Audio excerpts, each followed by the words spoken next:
Assalamualaikum warahmatullahi wabarakatuh. Selamat pagi teman-teman semuanya. Pagi. Waalaikumsalam warahmatullahi wabarakatuh. Pagi. Bagaimana nih kabarnya teman-teman semua? Alhamdulillah baik. Alhamdulillah. Baik, perkenalkan, nama saya Cika. Saya selaku moderator pada kegiatan hari ini. Oke, sebelum itu juga saya ingin menjelaskan beberapa peraturan yang ada pada kegiatan hari ini. Untuk teman-teman, dimohon mengaktifkan kamera selama kegiatan berlangsung dan menonaktifkan mikrofon agar tidak mengganggu narasumber pada saat menjelaskan materi. Dan yang ketiga, kita akan ada sesi sponsorship. Jadi nanti akan ada pemateri lain lagi selain narasumber kita hari ini.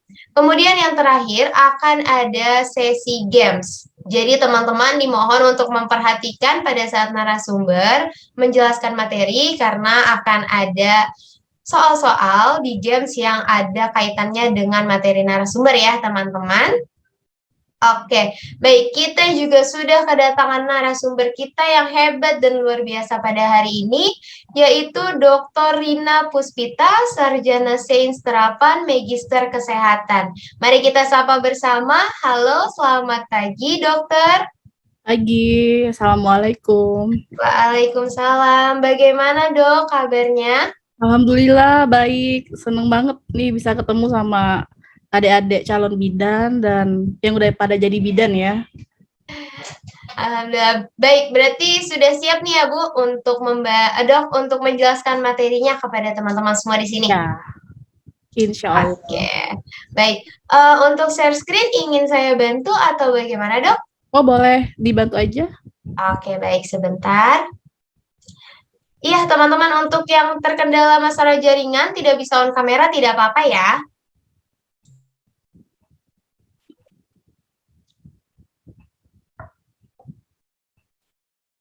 Apakah share screen-nya sudah terlihat? Terlihat. Sudah. Oke, baik. Untuk waktu dan tempat saya persilakan ya, Dok. Iya, baik. Terima kasih kepada admin. Assalamualaikum warahmatullahi wabarakatuh. Waalaikumsalam warahmatullahi wabarakatuh. Iya. Jadi hari ini kita materinya nggak berat-berat ya. Kita cuma mau membahas aja tentang apa yang sedang terjadi gitu di kebidanan gitu, di pendidikan bidan gitu. Jadi mungkin kalau yang kayak saya sekarang gitu yang lulusan bidan tahun-tahun lama ya, tahun tua gitu. Kita dulu kan pakai tugas akhirnya itu kita riset gitu ya, kayak KTI, skripsi gitu. Nah, tapi kalau sekarang adik-adik sekarang gitu nggak penelitian lagi, tapi melakukan asuhan kebidanan komprehensif sebagai tugas akhirnya gitu. Tentunya ada hal positifnya, tapi kita juga mau lihat ada hal apa sih yang sebenarnya kita terlupakan dengan perubahan ini gitu. Jadi hari ini kita mau melihat positif dan negatif bisa dibilang, atau bisa dibilang juga bahwa kalau misalnya kita pakai asuhan komprehensif, untungnya apa, kalau kita lakukan riset sebagai tugas akhir itu benefitnya seperti apa. Jadi kita hanya sharing ilmu, sharing pengalaman lah ya, karena kan saya lulusan tahun lama. Kemudian semoga nanti hasil dari diskusi kita hari ini bisa menambah wawasan adik-adik semua yang masih calon bidan, yang mau nanti calon bidan gitu ya, atau yang mau nanti melanjutkan ke jenjang pendidikan berikutnya, sebenarnya seperti apa sih harusnya kita, tantangan kita gitu untuk ke arah berikutnya, ke jenjang pendidikan berikutnya. Baik, slide. Oke. Sebelumnya kita sebagai pendahuluan bahwa kita tahu bidan di Indonesia itu sebenarnya adalah profesi yang eksklusif ya, khusus untuk wanita aja. Hari ini tertuang dengan Peraturan Kemenkes nomor 28 tahun 2000 bahwa disebutkan bahwa bidan adalah seorang perempuan yang lulus dari pendidikan bidan yang telah terregistrasi sesuai dengan ketentuan dan perundang-undangan yang berlaku. Slide. Oke, nah saat ini jenjang pendidikan itu kalau dari SMA ada 3 pilihannya. Pertama kalau kita mau dari ngambil D3 diploma, 5 dia kebidanan. Kemudian kita boleh dari D3 itu loncat ke D4 kebidanan atau langsung yang dari SMA ke D4 atau dari SMA langsung S1 gitu ya.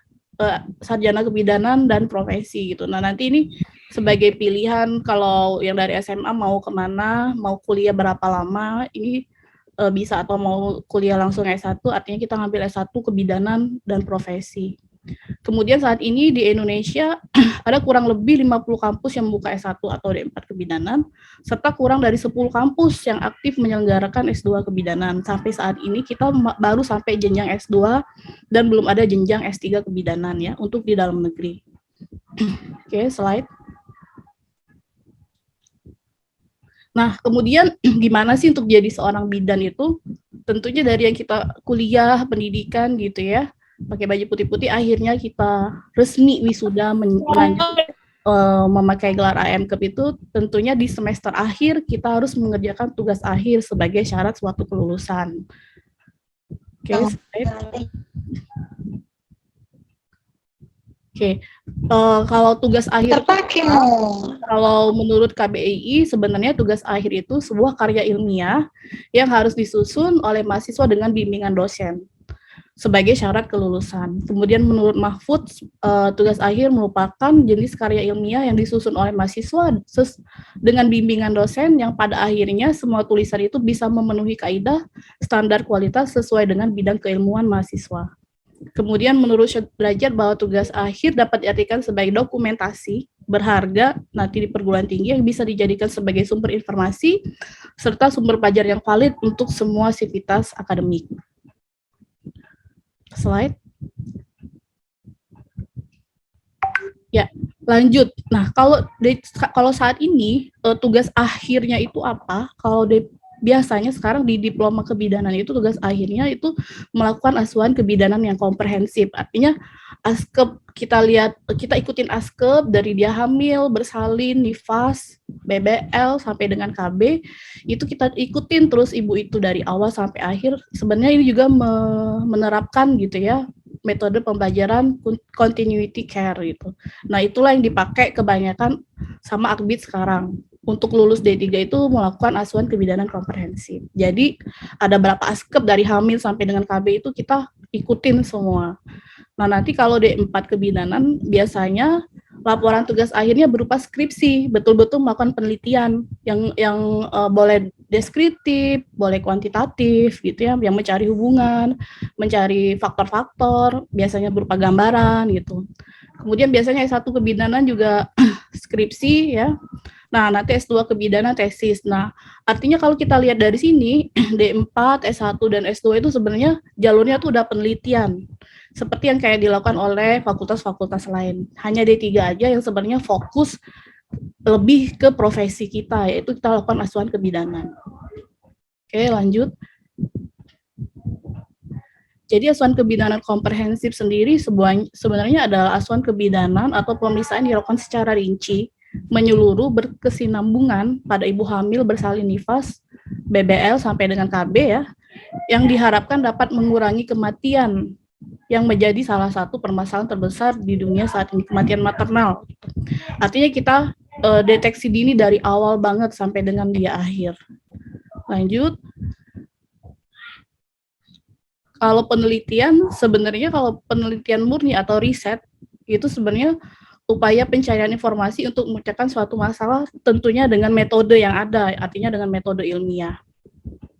Kemudian menurut Kringer, penelitian merupakan proses penemuan informasi yang secara sistematis dan terkontrol, ada aturannya artinya, yang didasarkan pada hipotesis. Artinya nanti kita buat hipotesa gitu, yang mana yang diterima hipotesanya. Kemudian menurut Macmillan dan Schumacher mengatakan bahwa penelitian adalah proses penemuan dan analisa data secara sistematis dan logis untuk mencapai tujuan yang tertentu. Kemudian penelitian dikatakan bahwa kegiatan ilmiah yang berpusat pada analisis dilakukan dengan sistematis dan konsisten bertujuan untuk mengungkapkan suatu kebenaran. Artinya kalau kita lihat di sini ada perbedaan ya, kalau penelitian riset itu tentunya ada hipotesa, ada tujuan, dan tentunya didasari oleh metode-metode ilmiah. Sedangkan kalau asuhan kebidanan komprehensif itu yang betul-betul ranahnya bidan, melakukan asuhan kebidanan kita buat dengan keilmuan kita yang menggunakan prinsip dokumentasi kebidanan. Oke, lanjut. Nah, ini kalau kita lihat gitu ya, misalnya kira-kira ini membandingkan kalau tugas akhir diploma kebidanan yang sekarang itu menggunakan asuhan kebidanan komprehensif, kalau kayak saya gitu ya, zaman dulu sebenarnya penelitian gitu. Kita bukan askep komprehensif. Nah, kalau di bab 1 sebenarnya sama ya, kita ada latar belakang, rumusan masalah, tujuan mau asuhan kebidanan komprehensif itu apa, manfaatnya apa gitu ya. Sama di bab 1. Kemudian kalau tinjauan pustaka tentunya kalau kita ikutin dia dari hamil sampai dengan BBL gitu ya, tentunya ada teori tentang kehamilan, persalinan, nifas, bayi baru lahir, atau sampai dengan KB gitu ya. Kemudian konsep manajemennya. Nah, kalau tinjauan pustaka penelitian lebih kayak kita mau mengungkapkan materinya apa. Misalnya materi yang mau kita lakukan penelitian itu tentang AC eksklusif ya. Artinya di tinjauan pustaka itu tentang AC eksklusif aja yang kita bahas secara rinci berikut dengan variabel apa yang sebenarnya kita mau hubungkan gitu. Kemudian di penelitian itu juga ada kerangka pikir, artinya kita akan buat kerangka pikir gitu ya. Menurut kita gimana sih harusnya hubungannya itu gimana? Kemudian kita ada pertanyaan penelitian yang nanti harus kita buat hipotesa juga. Apakah nanti hipotesa kita itu terjawab atau enggak gitu. Nah, itu bedanya.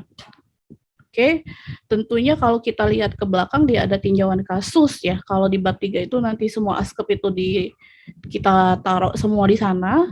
Kemudian di pembahasan asuhan kebidanan komprehensif itu sebenarnya mencari kesenjangan antara teori dan praktek. Lalu kita di penutup kesimpulan dan saran. Nah, kalau di penelitian kita ada metodenya. Jadi kita kapan kita lakukan penelitian itu, lokasinya di mana, kemudian gimana kita lakukan teknik pengumpulan datanya. Mau mundur ke belakang, kita ikutin ke depan, atau yang pada saat ini aja gitu ya, kayak accidental sampling semuanya. Kemudian teknik pengumpulan data, lalu tentu saja kalau penelitian ini tidak lepas dari metodologi penelitian dan biostatistik. Kita juga mau nggak mau gitu ya, harus belajar tentang SPSS. Nah, nanti di pembahasan tentunya kita membahas penelitian kita itu yang kita hubungkan dengan variabel kita terbukti atau enggak, hipotesa kita. Berikut, lanjut. Gimana caranya? Nah, ini contoh kalau judul asuhan kebidanan komprehensif. Jadi dia buat kayak gini, misalnya asuhan kebidanan komprehensif pada Nyonya R di praktek bidan mandiri apa di kota mana gitu ya. Artinya kalau dia udah buat asuhan kebidanan komprehensif sebenarnya ada askep hamil, bersalin, nifas, BBL dan KB di sana. Kemudian asuhan kebidanan komprehensifnya itu mungkin yang nomor 1 itu yang normal gitu ya. Nah, yang nomor 2 ini dia ada ininya, ada kasusnya gitu. Jadi ibunya itu dia masalahnya dengan tindih fundus uteri dan taksiran berat badannya tidak sesuai dengan usia kehamilan. Ini termasuk juga sebagai judul dari askep. Kemudian ada juga yang dia lakukan askepnya itu sampai KB di wilayah kerja puskesmas gitu ya, nggak cuma di PMB aja. Oke, nah kira-kira ada juga yang dia buat tentang dia pakai periode waktu dari kapan sampai kapan dia mengikutinya gitu. Artinya dari hamil itu dari September 2018 sampai dengan dia masuk ke askep KB di Maret 2019. Nah, ini kira-kira contoh asuhan kebidanan komprehensif yang bakal digunakan sama adik-adik untuk sebagai tugas akhirnya gitu ya, yang kampusnya menerapkan kalau LTA tugas akhir itu yaitu asuhan kebidanan komprehensif. Kira-kira begini contoh judulnya. Oke, baik, lanjut. Nah, gimana kalau kami zaman dulu gitu ya?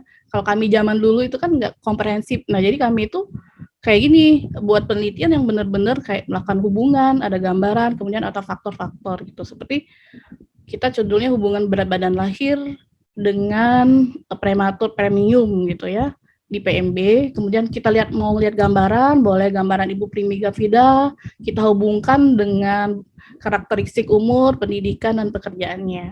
Kemudian ada lagi judul yang faktor-faktor yang mempengaruhi orang nggak mau KB gitu ya, keengganan akseptor KB untuk menggunakan kontrasepsi IUD gitu. Artinya kalau faktor-faktor variabelnya banyak, bisa jadi tiga variabel ke atas. Kemudian kita juga bisa membandingkan gitu ya, membandingkan metode demonstrasi sama ceramah terhadap hasil belajar ANC. Nah ini bisa. Jadi kalau sangat bervariasi sekali ya, mau kita gambaran, mau kita analitik yaitu hubungan.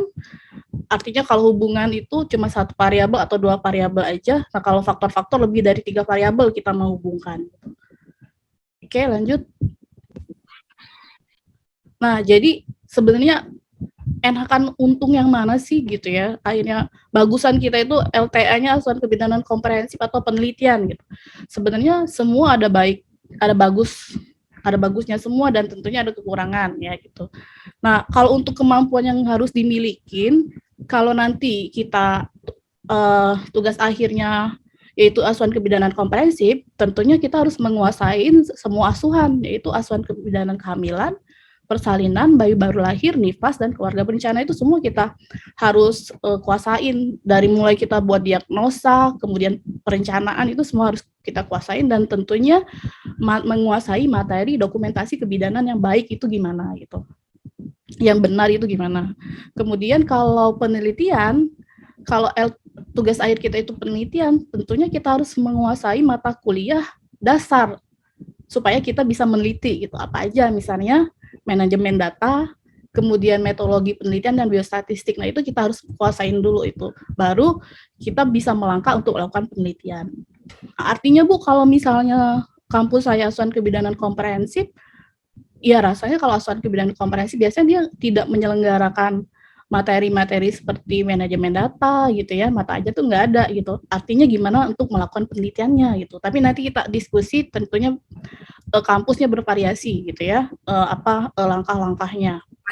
Kemudian manfaat kalau lakukan asuhan kebidanan bagi mahasiswa, tentunya jadi paham memberikan asuhan kebidanan yang komprehensif itu sebagai nanti kita bekal di lapangan, karena kita sudah terlatih untuk melakukan asuhan kebidanan yang continuity care, dari diikutin dari awal dia hamil sampai dia pakai KB gitu. Nah, kalau untungnya penelitian bagi mahasiswa, tentunya dengan kita bisa paham melakukan penelitian, jadi bekal untuk kita di pendidikan lanjut gitu. Tadi kan kita dari awal udah ngomong kalau pendidikan lanjut itu S2 itu melakukan tesis gitu ya.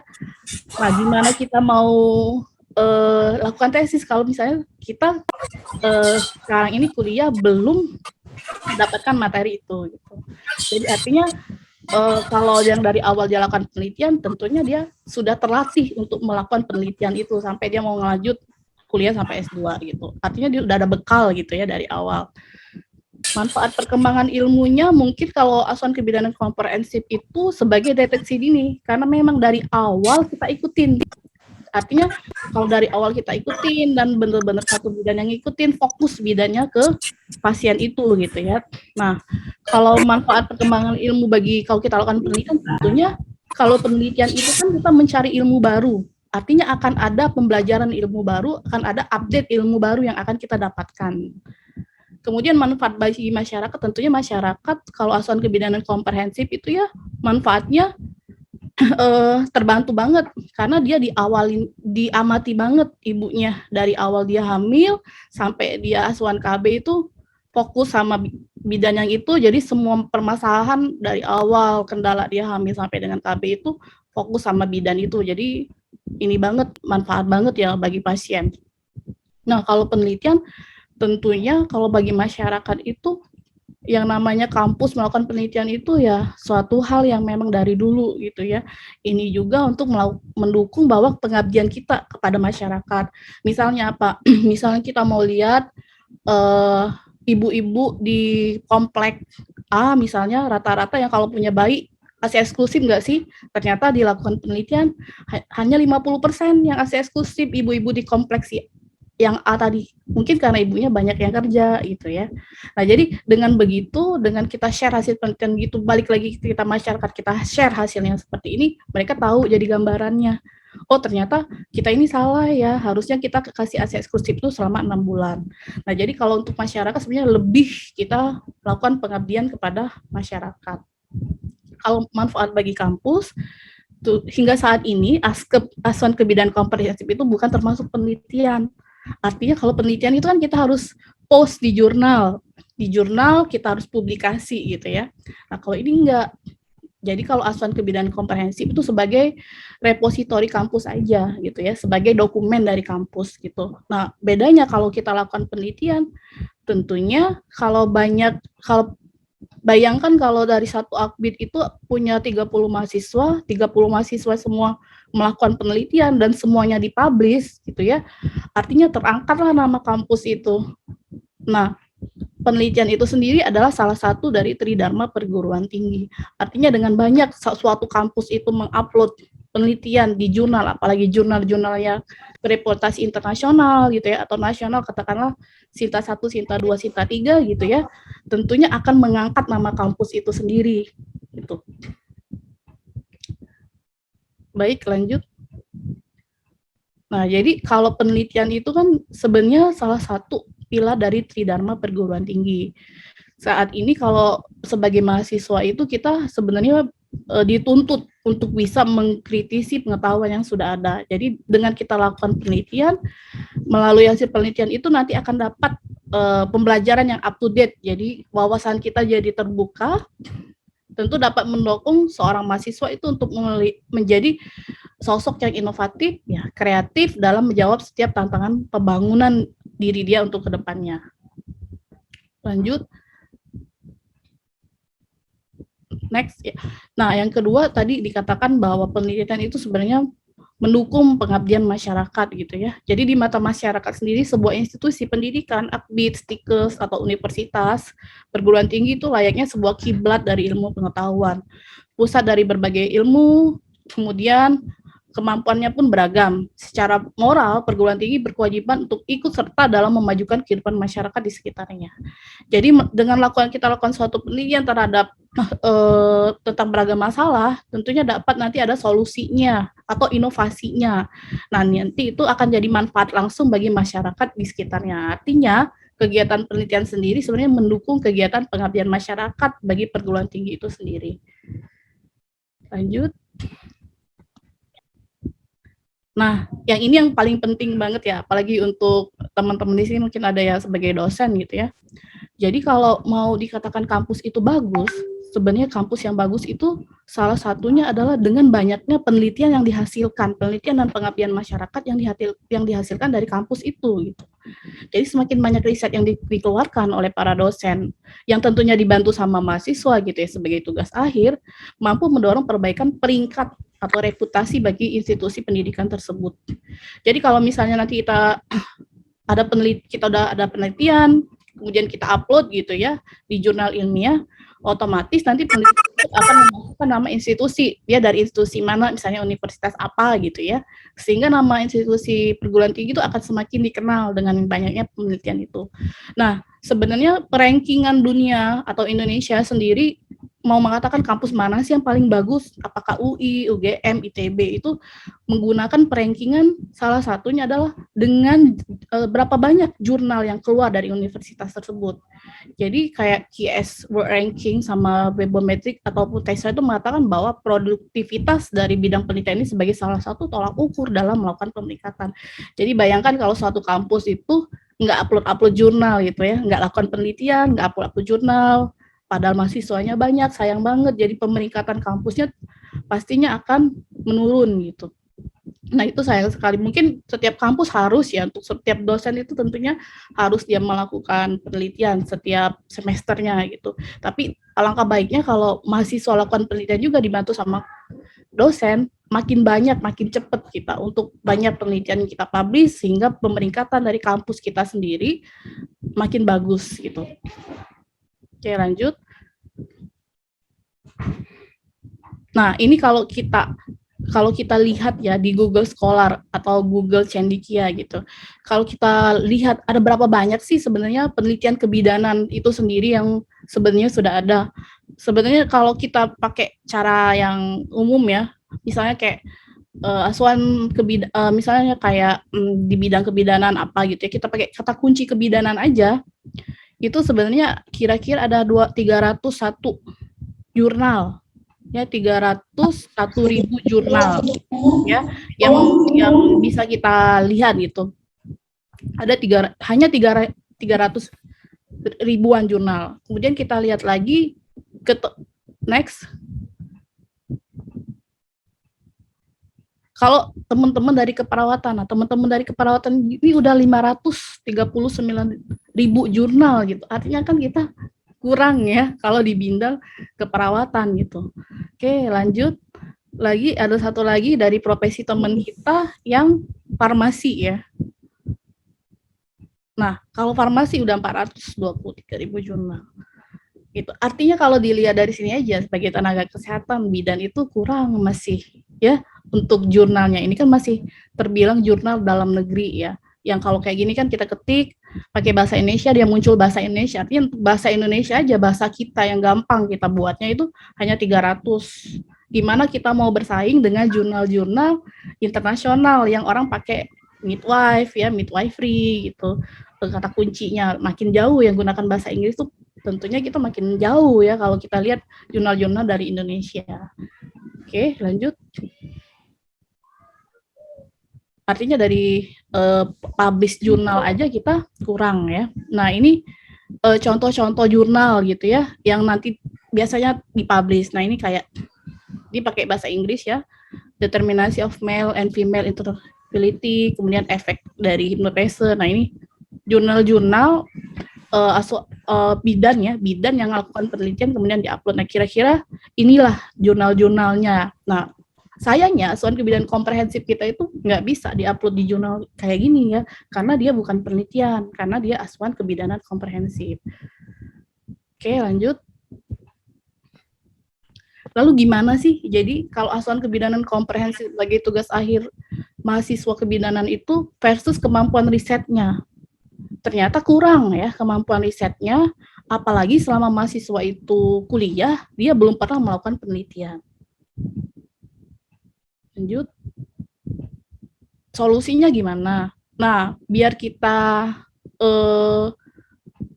lakukan komprehensif juga, asuhan kebidanan komprehensif, dan melakukan penelitian, ada beberapa institusi pendidikan juga yang dia lakukan dua-duanya ya. Artinya dia mau mahasiswanya itu sekolah mau lanjut kuliah nanti sudah ada bekal gitu ya. Sudah ada bekal, jadi dia diberikan mata kuliah dasar untuk penyesuaian KTI penelitian itu seperti manajemen data, metodologi penelitian atau biostatistik itu di semester 4, kemudian dia lakukan riset penelitian itu di semester 5, dan dia lakukan juga asuhan kebidanan komprehensif sebagai tugas akhir di semester 6. Artinya dia ada dua yang dia lakukan. Dia lakukan penelitian di semester 5 dan asuhan kebidanan komprehensif dia di semester 6. Nah, diawali atau didasari dengan dia mendapatkan dulu materi-materi untuk bisa lakukan penelitian itu di semester 4. Jadi dua-duanya dilakukan gitu ya. Nah, ini tugas fungsinya untuk apa sih, banyak banget gitu. Sebenarnya kalau sebagai riset penelitian, kita sebagai sivitas akademika penting untuk melakukan riset penelitian. Nah, asuhan kebidanan komprehensif kita sebagai seorang bidan juga penting. Jadi kita lakukan dua-duanya. Ini adalah solusi yang dilakukan di beberapa kampus juga. Jadi mereka lakukan dua-duanya. Artinya apa? Artinya dia takut ketika mahasiswanya nanti lanjut pendidikan, misalnya dia ngambil D4 atau S1 gitu ya, atau nah begitu takutnya dia tidak bisa bersaing mahasiswanya tadi, nggak bisa mengimbangi teman-teman dari institusi lain yang sudah dapat materi metodologi penelitian dan biostatistik. Kasihan banget istilahnya, kayak kalau di kampusnya nanti ketika dia lanjut pendidikan, teman-temannya tuh udah pada ngerti medlit gitu. Udah, karena awalnya biostatistiknya SPS mereka udah ngerti, karena mereka udah melakukan penelitian dulu di sebelumnya pada saat dia D3. Nah, sayang banget kalau misalnya, nah itu kalau misalnya kampus kita dari mahasiswa dari kampus yang cuma melakukan asuhan kebidanan komprehensif aja tanpa penelitian, harus kerja keras ya, harus kerja keras untuk apa, untuk mengejar teman-teman kita tadi yang sebenarnya mereka udah dapat materi itu ketika mereka D3 dulu, dan mereka udah pernah melakukan penelitian juga. Jadi tentunya teman-teman yang saat ini lulus sebagai asuhan kebidanan komprehensif sebagai tugas akhirnya mau lanjut penelitian, kerja keras untuk mengimbangi teman-teman tadi yang sudah jago penelitian, yang udah pernah melakukan penelitian. Oke, lanjut.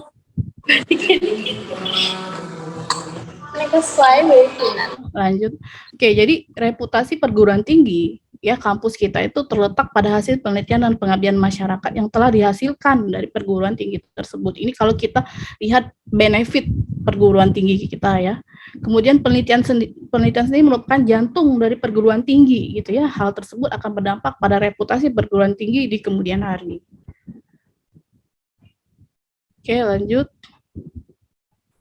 Kegiatan penelitian, pengabdian masyarakat, dan inovasi dilakukan oleh perguruan tinggi merupakan bentuk implementasi Merdeka Belajar yang sebenarnya digaungkan dari Kementerian Pendidikan dan Kebudayaan ya, yang tentunya bertujuan untuk mendorong dosen dan mahasiswa untuk menguasai berbagai keilmuan yang berguna untuk menguasai dunia kerja dengan kehidupan masyarakat di era 5.0.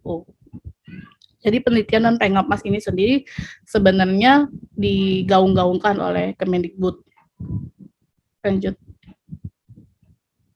Ya, selesai. Jadi mungkin itu aja ya,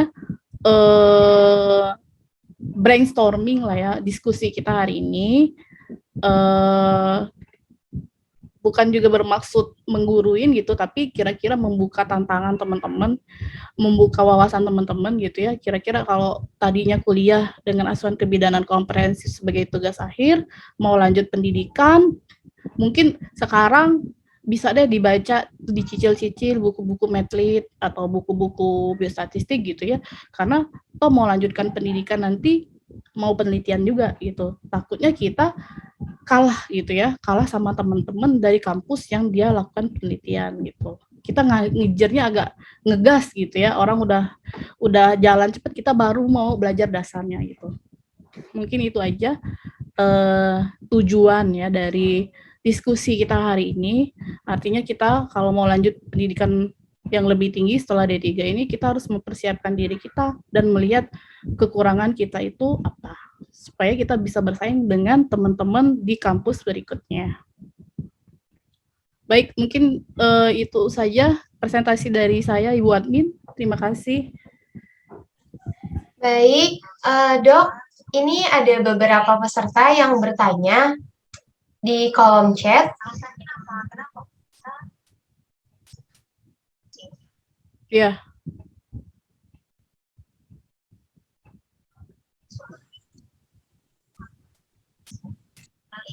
Baik.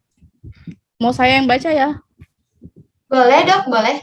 Baik, mungkin dari Mbak Marti gitu ya, dikatakan Assalamualaikum Bu, sebelumnya perkenalkan saya Mbak Murti dari Banjarmasin, salam kenal Mbak.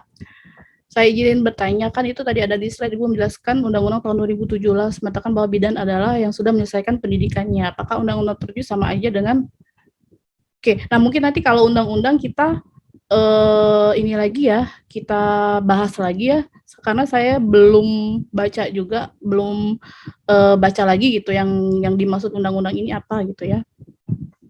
Kemudian kalau jika bertanya lagi, apabila penelitian kita menggunakan kuesioner yang sudah valid, misalnya kuesioner untuk deskripsi postpartum, apakah harus dites? Oke, nah yang nomor 2 ini sebenarnya tentang penelitian banget ya.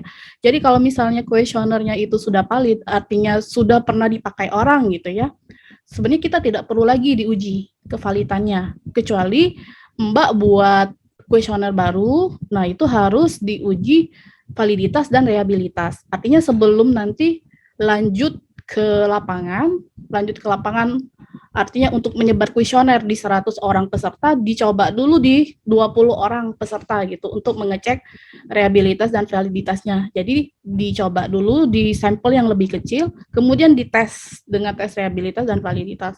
Kalau kuesionernya sudah oke, nanti kan ada nilainya gitu ya, oke berarti bisa dipakai. Tapi itu kalau buat baru gitu ya. Tapi kalau sudah dikatakan kuesioner kita itu valid, kita tidak perlu lakukan uji validitas dan reliabilitas, kita cukup tampilkan saja sumbernya kuesioner tersebut. Gitu. Ya, terima kasih Mbak, salam kenal. Oke, baik. Untuk teman-teman yang lain, ada lagi yang ingin ditanyakan kepada Dr. Rina? Oke, ada lagi nih Dok Iya, yang Ibu, ingin dari bertanya. Mbak Rifa ya. Izin bertanya Ibu, bagaimana jika kita membuat suatu inovasi tapi belum ada penelitian yang menunjang sebelumnya, bagaimana ya Bu? Ya, tentunya kalau inovasi ini kan penting banget ya di penelitian, apalagi sudah penelitian lanjut kayak level S2, S3 itu tentunya yang pertama kali ditanyakan itu novelty-nya apa, atau kebaruan penelitian kita itu apa. Nggak bisa kita udah S2, S3 itu lakukan penelitian yang udah pernah orang lakukan gitu. Kayak level-level D3, maaf, misal kayak asa eksklusif dengan faktornya gini-gini. Kita cuma ubah tempatnya doang. Kalau kita contohnya misalnya kita lihat jurnalnya itu orang lakukan di kota A, kita lakukan di kota B. Sebenarnya itu benar juga, tapi kita kan mengulang, itu nggak ada novelty-nya. Nah, kalau untuk yang lebih tinggi itu harus ada inovasinya gitu ya, atau novelty-nya. Jadi betul, apalagi untuk level S2, S3 itu harus ada inovasinya. Tapi katanya belum ada penelitian yang menunjang sebelumnya. Nah, biasanya kalau inovasi itu harus dibarengin dengan orang yang pernah meneliti dikit-dikit dulu. Dikit-dikit tuh kayak ada udah pernah lakukan payung penelitiannya dulu. Kayak misal, orang baru meneliti katakanlah rumput Fatima gitu ya, untuk mempercepat persalinan itu sebenarnya orang udah banyak gitu penelitian-penelitian tentang itu. Sebenarnya itu novelty loh, sebenarnya sampai sekarang kita belum tahu juga tuh ukuran dosis yang mau seberapa banyak sih ngerendam rumput Fatima itu supaya diminum dan nggak terjadi kebanyakan, nanti takutnya kontraksinya banyak maksudnya gitu ya. Nah, itu kan belum ada tuh contohnya dosisnya. Tapi pasti udah banyak orang yang penelitian yang melakukan ke arah-arah situ gitu. Jadi tentunya penelitian itu walaupun kita lakukan inovasi, seenggaknya sudah pernah ada orang yang menyerempet ke sana sebagai dasar penelitian kita. Nah, itu sebenarnya masuk inovasi juga loh. Artinya inovasi itu enggak yang benar-benar baru gitu ya. Enggak, tapi udah ada orang yang pernah nyerempet ke sana, tapi belum betul-betul sama dengan apa yang kita lakukan penelitian, itu sebenarnya sudah masuk dari inovasi. Oke, Assalamualaikum. Terima kasih atas pemaparannya Ibu. Saya mahasiswa Kebidanan Poltekkes Kemenkes Bandung. Salam kenal Mbak. Izin bertanya, apakah studi penelitian penting dilakukan untuk melakukan sebuah penelitian? Waalaikumsalam. Ya, ya betul. Jadi pendahuluan itu penting banget ya. Jadi di pendahuluan itu sebenarnya ada benang merahnya mengapa kita lakukan penelitian. Jadi di pendahuluan itu sebenarnya ada powernya, power kata-kata kita, kayak kita itu harus bisa meyakinkan orang bahwa yang kita teliti ini penting. Pertama, yang kita lakukan penelitian ini urgent sekali, dan informasi yang mau kita lakukan itu, informasi yang kita dapat dari penelitian itu penting bagi masyarakat gitu. Nah, sebenarnya di pendahuluan itu ya, jadi kalau pendahuluannya enggak powerful gitu ya, katakanlah enggak ada benang merahnya dari paragraf ke paragraf berikutnya, itu setelah orang baca orang enggak yakin gitu, orang masih bingung gitu ya. Nah, itu sulit orang. Makanya kalau kita konsul gitu ya sama ibu sama dosen gitu ya, berulang-ulang bab 1 bolak-balik. Karena dosennya belum bisa melihat sebenarnya benang merahnya mana gitu. Apa sih pentingnya kamu lakukan ini gitu. Nah, sebenarnya itu setelah kamu di bab pertama kan kita itu ada segitiga terbalik ya, data-data dunia, kemudian khusus ke kota kita gitu ya. Kemudian kita hubungkan dengan materi yang mau kita lakukan penelitian itu gitu. Nah, nanti kan setelah itu nanti ada berdasarkan latar belakang tersebut, peneliti tertarik. Nah, sebenarnya di situ sebelum paragraf itu tuh ada paragraf di atasnya itu sudah kuat ya. Kita itu sudah bisa meyakinkan setiap yang baca penelitian kita itu bahwa memang penting sekali penelitian ini dilakukan. Baru nanti ditutup dengan kata-kata berdasarkan latar belakang tersebut di atas, peneliti tertarik untuk meneliti ini. Baru. Nah, paragraf itu baru sah dikeluarkan kalau di atasnya itu sudah kita meyakinkan dengan sekuat tenaga sebenarnya. Nah, itu ya, makanya balik lagi kalau kita penelitian itu kadang-kadang bolak-balik di bab 1. Karena bab 1 itu penting sekali. Jadi kenapa harus dilakukan penelitian ini. Berulang-ulang tuh dilakukan di bab 1. Kalau pendahuluannya oke, insya Allah kita ujian nanti, pertanyaannya kenapa kamu lakukan penelitian itu sudah nggak perlu lagi kamu bingung-bingung. Dan orang juga bisa baca di bab 1.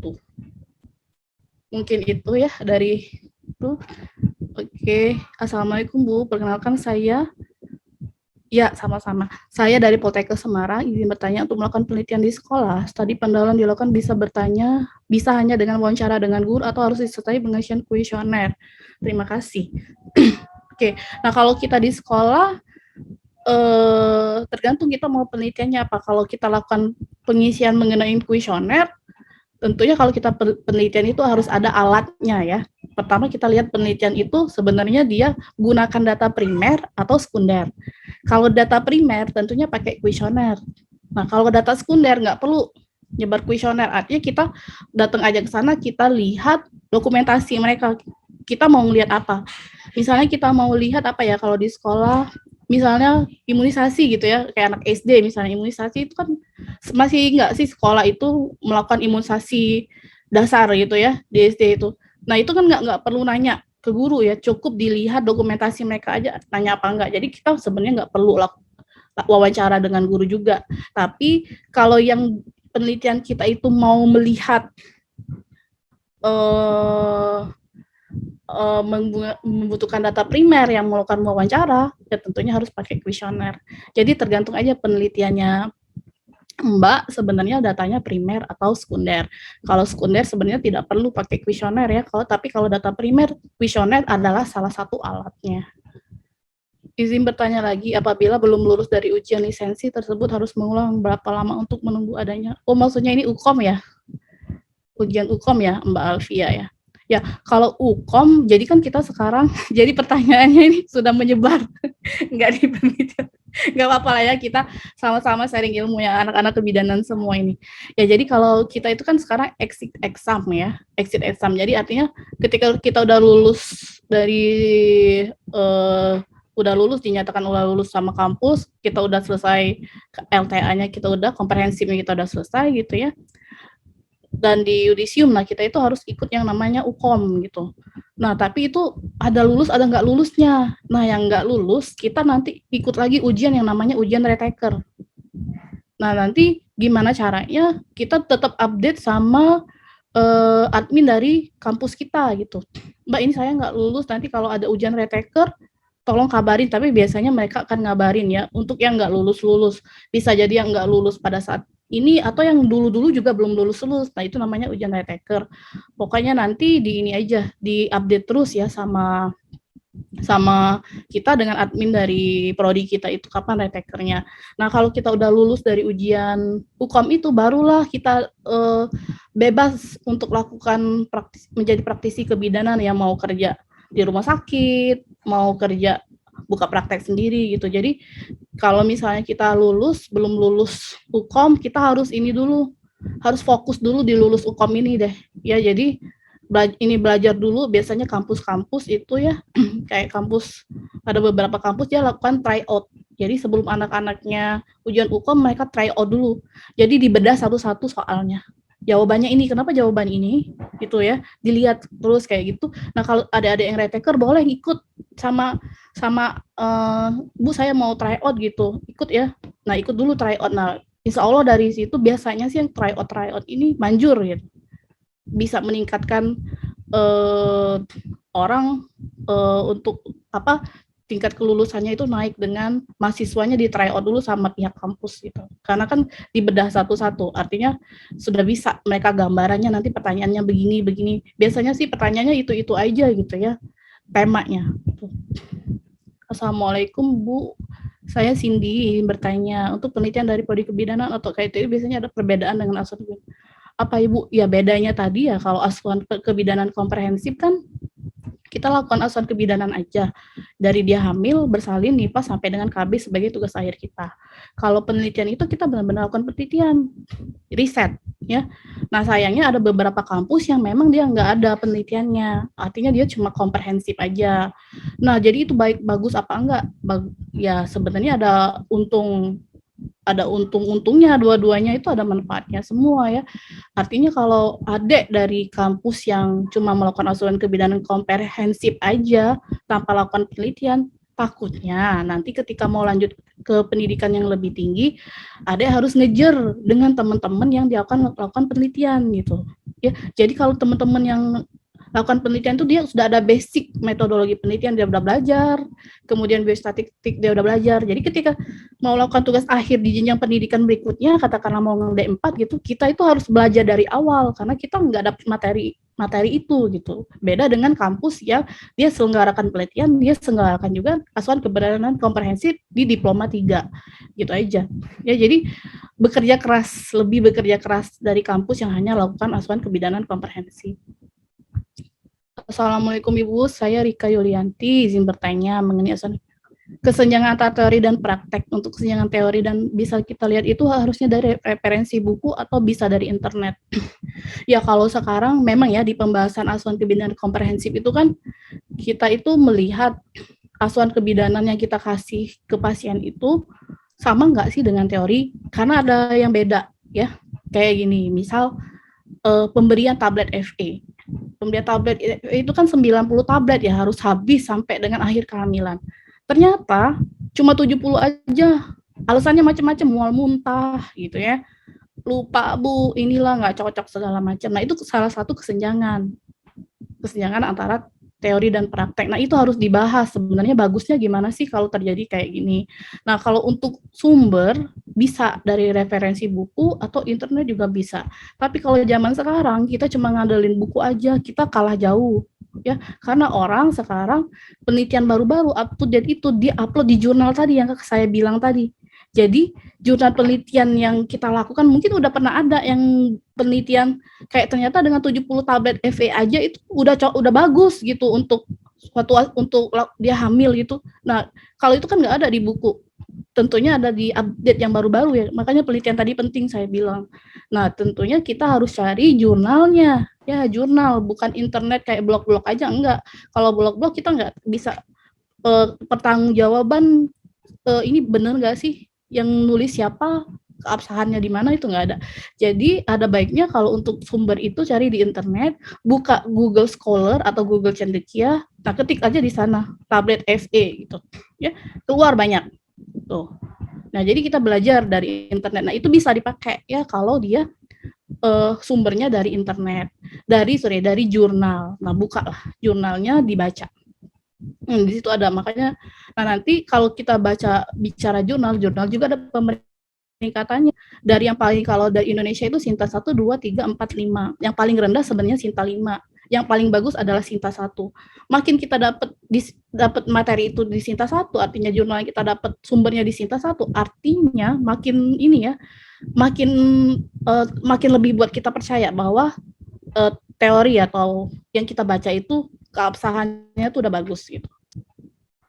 Nah, bayangkan kalau misalnya kita cuma lakukan asuhan kebenaran komprehensif aja, kita nggak lakukan penelitian, makin sedikit ya update ilmu yang kita share ke orang-orang. Ya, jadi boleh gunakan internet, tapi sumbernya harus terpercaya, sumbernya harus dari jurnal. Ya, jurnal Sinta 1 sampai dengan Sinta 5. Kalau adik-adik bahasa Inggrisnya bagus, coba baca. Ya pakai midwifery gitu ya, midwife. Nah, nanti akan keluar jurnal dari luar juga. Ya, ada ya. Jurnal di luar itu di peringkat Q1 sampai dengan Q4, yang paling bagus itu Q1. Yang paling rendah Q4. Tapi itu udah bagus. Kalau bahasa Inggris adik-adik bagus, coba ya baca jurnal-jurnal di luar juga. Oke, lanjut maaf Bu, balik ke pertanyaan yang tadi. Jadi bagaimana mahasiswa untuk bisa melakukan inovasi jika penelitian sebelumnya belum ditemukan? Jadi baiknya gimana? Ya, kalau untuk belum ditemukan sama sekali, kita bingung nanti landasan teorinya gimana. Ya, landasan teori, kan kita mau ngisi bab 2. Bab 2 itu kan tinjauan pustaka. Kalau belum pernah sama sekali dilakukan, sulit. Tapi kemungkinan apapun itu yang mau kita cari sebenarnya ya pasti udah pernah ada orang duluan yang meneliti. Tapi nyerempet-nyerempet aja gitu. Contohnya apa? Misalnya yang kata-kata yang paling gampang gitu. Pemberian AC eksklusif dengan ibu yang bekerja itu udah banyak. Dengan pendapatan keluarga itu udah banyak misal.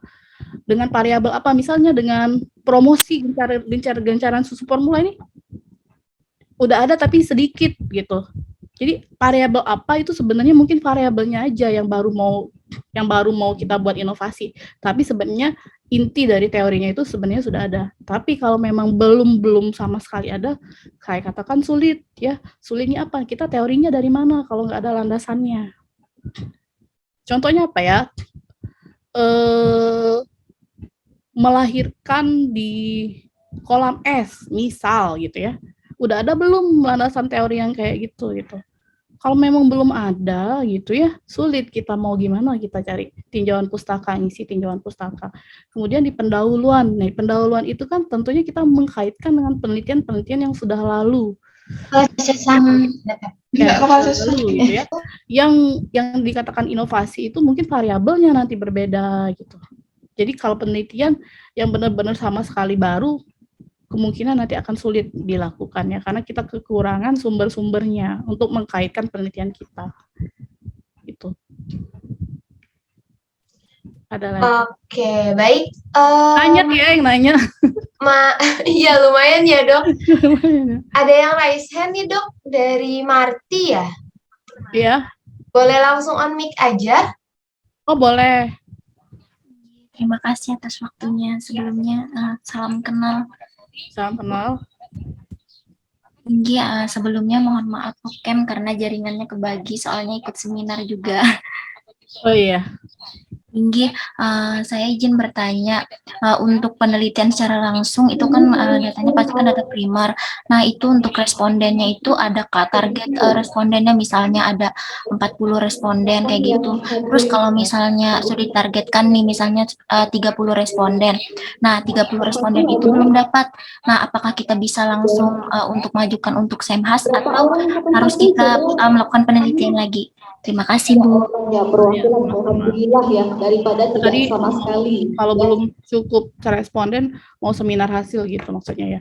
Ya, pertama penelitian kita itu sebenarnya kita lakukan penelitian ya. Di penelitian itu kita menentukan berapa responden itu ada rumusnya dulu ya. Rumusnya mau berapa. Tapi memang banyak orang ini apalagi di kebidanan gitu ya. 30 sampel dikatakan adalah jumlah yang minimal. Lebih boleh gitu, tapi kurang dari 30 nggak boleh gitu ya. Tapi sebenarnya secara kaidah keilmuan di penelitian itu mau 4 sampel juga nggak apa-apa, tergantung penelitiannya apa. Ya, kalau penelitiannya di lab yang menggunakan tikus gitu ya, 10 sampel aja cukup gitu. Tapi kalau penelitian kayak gini, kita ini memang betul 30 sampel.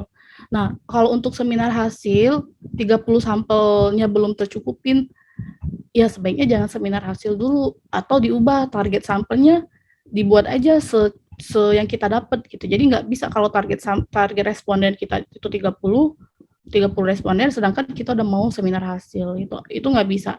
Beda ya, beda yang di buku, artinya beda yang kita tuliskan di proposal kita maunya kita 30, yang kita seminar hasilkannya baru sedikit itu rasanya jarang yang seperti itu. Atau enggak diubah banget dari awalnya. Kalau memang targetnya cuma 20, buat aja 20 gitu. Ya 20, nah itu bisa seminar hasil.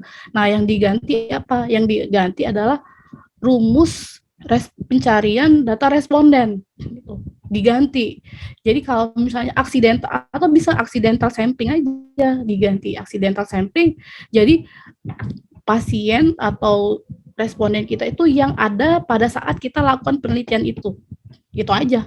Mau dapat 20, mau dapat 30, gitu aja caranya ya. Tuh. Tapi memang orang kayak 30 itu adalah angka yang ibaratnya batas aman gitu. Tapi kalau kita pakai accidental sampling, artinya balik lagi kita ke teori accidental sampling itu apa? Data ibu penelitian yang didapatkan respondennya itu pada saat kita lakukan penelitian itu berlangsung. Katakanlah kayak ibu yang membawa bayinya yang terkena hipotermi gitu ya sepanjang 1 bulan. Nah itu kan nggak bisa kita ngomongin 30 orang yang datanya cuma ada 15 ya 15 kalau memang target kita dalam 1 bulan itu. Nah kalau kita mau diganti rentang waktunya, tapi kalau kita mau mati-matian tuh dapat 30 artinya kita harus panjangin lagi waktu penelitian kita 2 bulan untuk dapat 30 itu. Jadi mainnya di ini aja, di teknik pengambilan sampel aja. Kalau udah mau seminar hasil, ternyata belum cukup. Ya, jadi ada jalan keluarnya. Tapi nggak boleh dikatakan mau 30 responden, hasilnya diseminarkan cuma 20, itu nggak bisa. Nanti itu dianggap suatu, oh kenapa kamu ini? Mending dari awal kita ngomongnya 20 gitu. Gitu ya. Iya, baik Bu, terima kasih sudah Ya. paham. Boleh tanya lagi Bu, satu kali Boleh. lagi. Boleh. Nah, jadi kan sekarang ini kan saya kan lagi kuliahnya S1. Nah, ini kan bikinnya proposal sama skripsi. Nanti kalau misalnya lanjut ke profesi bidan, apakah kita buat skripsi lagi atau ada tugas akhirnya? Itu saja. Iya. Kalau ya benar ya, kalau S1 kebidanan itu skripsi ya, artinya memang ada yang harus pinter gitu ya, di manajemen data, metodologi penelitian, biostatistik, SPSS itu harus belajar. Nah, kalau untuk profesi, nah kita balik lagi ya, tugas akhir dari yang dikatakan tugas akhir itu bukan cuma skripsi. Nah, kayak asuhan kebidanan komprehensif ini kan sebenarnya tugas akhir juga. Jadi tergantung aja nanti kampus yang kamu mau masukin itu maunya gimana gitu. Mau lakukan skripsi lagi kah? Mau lakukan asuhan kebidanan gitu, komprehensif kayak studi kasus aja gitu. Misalnya itu bisa. Ya, jadi tergantung aja ngikutin kampus aja. Kayak sekarang juga ya kayak ada kampus yang cuman dia asuhan kebidanan komprehensif sebagai tugas akhir nggak lakukan penelitian, ya mau kayak gitu ya emang kayak gitu. Nah tapi bedanya nanti ya itu tadi, kemampuan penelitian kita kurang. Nah tapi kalau untuk tadi kan kamu S1 kebidaannya udah skripsi, artinya kamu penelitian kamu udah ada gitu ya, tergantung nanti profesinya kampusnya itu mau gimana. Yang namanya tugas akhir itu macam-macam, ada yang cuma tinjauan kasus, ada yang lakukan penelitian lagi. Tuh, tergantung aja kampus kita ya. Iya, baik Bu, terima kasih. Ya, sama-sama. Oke, baik. Kalau begitu, untuk sesi tanya jawabnya sudah selesai karena sudah cukup banyak pertanyaan dari teman-teman semua di sini. Ya. Oke, baik. Kalau untuk dari Dr. Rina sendiri, apakah ada yang ingin disampaikan lagi, Dok? Apa ya? Sebenarnya hari ini sharing aja ya dengan adik-adik bidan gitu ya. Kita umurnya juga nggak jauh-jauh beda gitu. Kalau saya sih pengennya gitu bidan-bidan lanjutkan pendidikan gitu ya, tingkat yang setinggi-tingginya gitu. Artinya kalau memang semangat masih ada gitu ya, uang tuh orang tua juga, uang juga ada untuk sekolah ya sekolah. Jangan stuck di D3 aja gitu.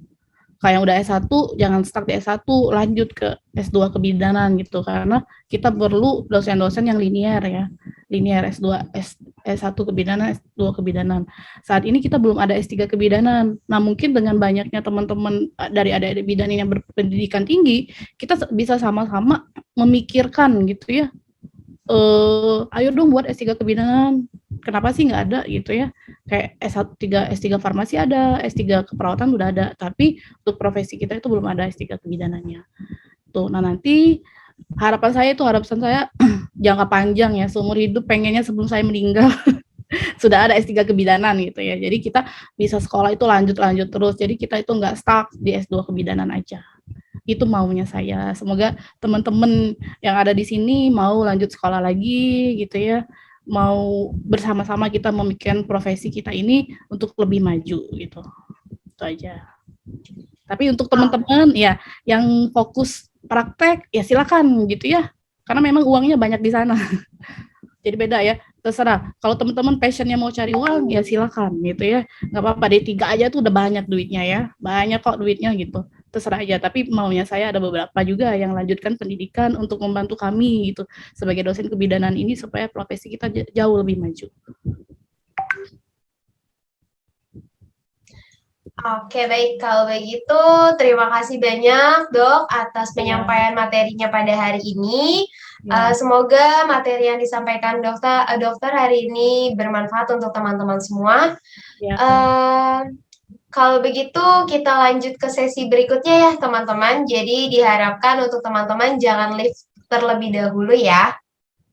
Oke, teman-teman bisa langsung klik ke website yang sudah saya berikan di kolom chat.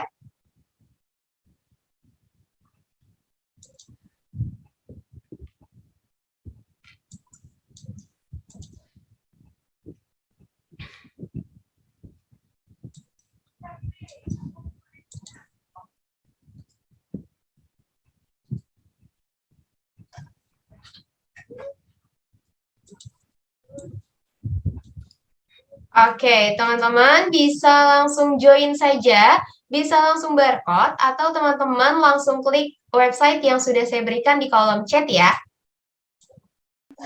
Oke, baik teman-teman semuanya, kalau begitu saya kunci ya untuk yang sudah join. Ya, saya baru masuk. Oke, baik. Setelah ini gimana? Udah tulis nama, klik, udah join. Ya, oke. Kita mulai ya teman-teman semuanya ya.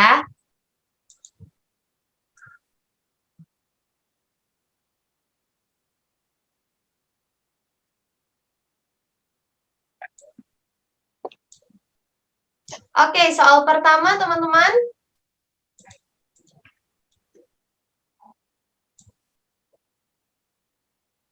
Oke, silakan dipilih jawabannya.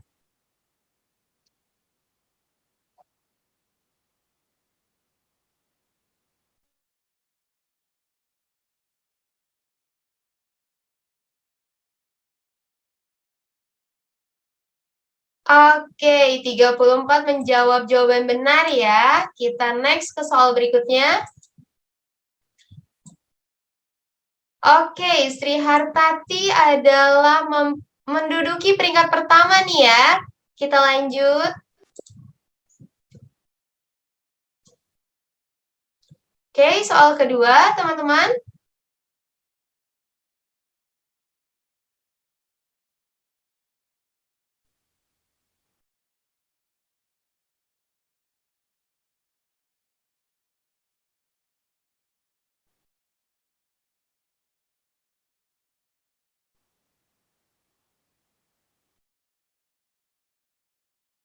Oke, 37 menjawab benar.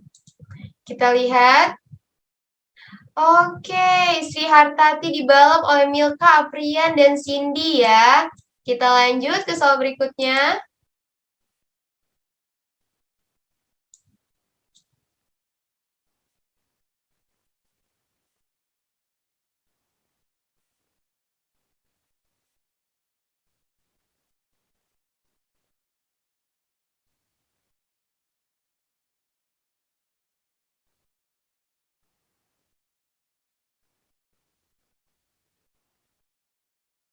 Oke, 32 menjawab benar. Kita lihat. Oke, Milka Aprian menduduki posisi pertama nih, teman-teman. Kita lanjut. Double point ya, teman-teman. Jadi pastikan jawaban teman-teman benar.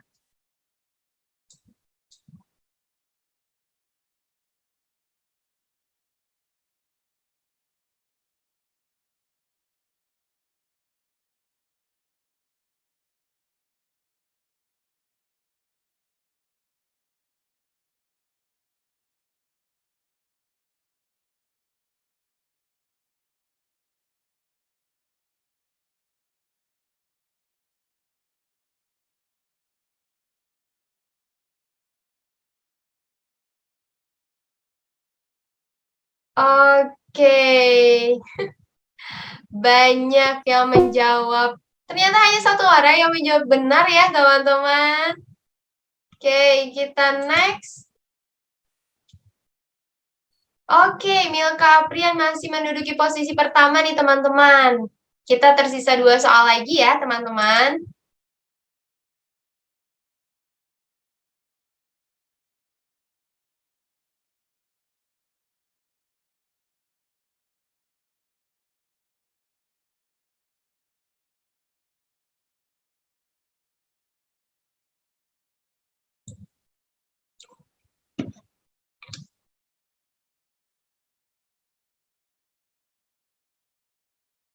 Oke, 36 menjawab benar ya. Kita lanjut, kita lihat siapa.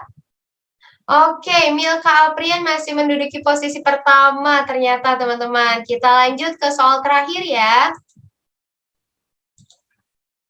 Double point ya, teman-teman.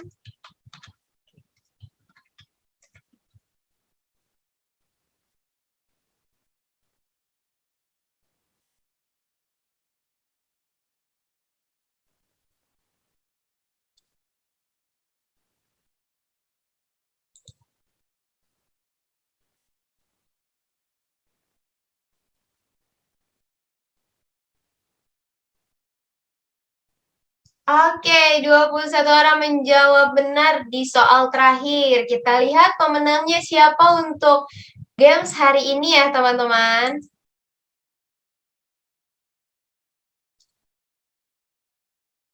Oke, juara ketiga oleh Milka Abrian, juara kedua oleh Cindy, dan juara pertama. Oke, untuk DJ, apakah ada? Ya, saya Kak Ajijah. Oke, baik. Untuk Hadijah ya namanya ya? Enggak, tadi itu masukinnya Ajijah, tapi jadi ada nama lagi jadi DJ, jadi masuknya DJ bukan Ajijah. Oke, baik. Untuk di Hadijah, silakan hubungi nomor, yaitu saya sendiri. Silakan dihubungi ke nomor yang sudah saya berikan di kolom chat ya. Siap, Kak. Jangan lupa di screenshot ya, Hadijah. Iya, sudah, Kak. Oke, baik. Untuk yang belum beruntung menjadi juara pertama, tidak apa-apa ya teman-teman, karena kita akan ada temu pakar selanjutnya di bulan November ya. Oke, baik. Kalau begitu, saya juga sudah mengirimkan link sertifikat di kolom chat, jadi teman-teman bisa langsung isi sertifikatnya. Dan untuk pengiriman sertifikat itu 2 kali 24 jam ya teman-teman. Jika dalam waktu yang diberikan teman-teman masih belum menerima sertifikat dari kami, silakan hubungi saya di nomor yang sudah ada juga di kolom chat ya teman-teman. Nanti akan saya bantu follow up agar teman-teman tetap mendapatkan sertifikatnya. Untuk sertifikat, teman-teman silakan cek email di bagian spam, promosi, dan update. Jika di ketiga bagian tersebut teman-teman masih belum mendapat sertifikat, silakan menghubungi saya ya, agar saya bantu. Oke teman-teman, terima kasih banyak karena sudah menyempatkan waktunya untuk hadir pada kegiatan Temu Pakar hari ini. Saya ucapkan terima kasih untuk teman-teman. Dan sekali lagi terima kasih juga untuk Dokter Rina karena sudah bersedia menemani sampai akhir acara. Terima kasih banyak ya dok. Selamat. Baik, kalau begitu saya akhiri kegiatan hari ini. Untuk pemenang, jangan lupa menghubungi saya ya. Oke, kalau begitu saya tutup dan saya akhiri. Wabillahi taufik wal hidayah. Wassalamualaikum warahmatullahi wabarakatuh. Selamat siang teman-teman semuanya. Selamat siang Dokter Rina. Sampai ketemu di lain waktu teman-teman. Ketemu. Terima kasih, Bu. Terima kasih. Sama-sama.